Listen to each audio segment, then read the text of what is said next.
ایک کنگے بنانے والی فیکٹری نے مینیجر کی پوسٹ کے لیے ایک اشتہار دیا. بہت سے لوگوں نے اس کمپنی میں اپلائی کیا. امیدواروں کا انٹرویو لیا گیا. انٹرویو لینے کے بعد ان لوگوں کو ایک ٹاسک دیا گیا اور انہیں ایک کنگا دیا گیا اور کہا کہ فلاں کمپنی میں جائیں اور یہ کنگا بیچ کے آئیں. سب سے پہلے امیدوار اس کمپنی میں گیا اور ملاقات کا وقت لیا. جب اس کی ملاقات کا وقت آیا تو اس نے دیکھا کہ اس کمپنی کا مالک تو گنجا ہے, اس کے سر پہ بال ہی نہیں ہے. اسے کنگا بیچنا مناسب نہ لگا. بغیر بات کیے واپس آ گیا اور کمپنی والے کو کہا کہ جس کمپنی میں آپ نے مجھے بھیجا تھا اس کے مالک کے سر پہ تو بال ہی نہیں ہے, اس لیے مجھے بات کرنا مناسب نہ لگا اور میں کنگا نہ بیچ سکا.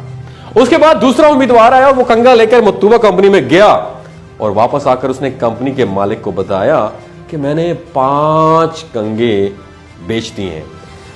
مالک بہت حیران ہوا اور پوچھا کہ کیسے؟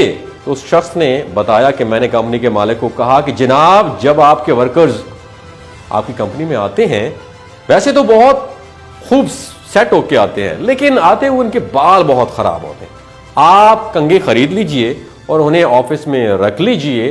جب آپ کے ورکرز آئیں تو وہ اپنے بالوں کو تھوڑا سا سیٹ کر سکیں. تو اس طرح اس کمپنی کے مالک نے وہ 5 کنگے خرید لیے. اب تیسرا امیدوار آیا اور کہا کہ مجھے اپنی قسمت آزمانی دیجئے سر. لہٰذا وہ کنگے لے کر اس کمپنی میں گیا اور کچھ دیر بعد جب واپس آیا تو اس کمپنی کے مالک سے کہا جناب میں وہ کنگے بیچ آیا ہوں اور مزید 1000 یا اس سے زیادہ کا آرڈر بھی مجھے مل سکتا ہے, لہٰذا آپ یہ آرڈر تیار کر لیجئے. کمپنی کا مالک بہت حیران ہوا کہ جس شخص کے سر پر بال ہی نہیں ہے وہ 1000 کنگے کیسے خرید سکتا ہے, اور اس شخص سے پوچھا کہ how did you do this. اس امیدوار نے بتایا کہ میں نے اس کمپنی کے مالک کو کہا کہ ہم ان کنگوں پر آپ کے کمپنی کا مونوگرام لگا دیں گے, آپ یہ اپنے ورکرز کو دیجئے اور باقی لوگ جو کسی کام سے آپ کی کمپنی میں آف اینڈ آن آتے جاتے رہتے ہیں انہیں بطور گفٹ یہ کنگے دیجئے. وہ لوگ جب بھی بال سیٹ کریں گے اور آپ کے دیے ہوئے کنگے استعمال کریں گے تو آپ کو یاد رکھیں گے. اسے میرا آئیڈیا بہت پسند آیا. اس طرح وہ شخص کنگے خریدنے پر ایگری ہو گیا.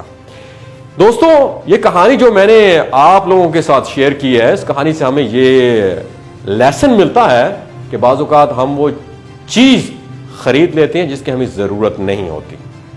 لوگ انوویٹو آئیڈیاز کے ساتھ آتے ہیں, انہیں جب لگتا ہے کہ ان کا کام نہیں ہو سکتا تو انہیں کوئی نہ کوئی آئیڈیا آ جاتا ہے جس کی وجہ سے وہ کامیابی حاصل کر لیتے ہیں.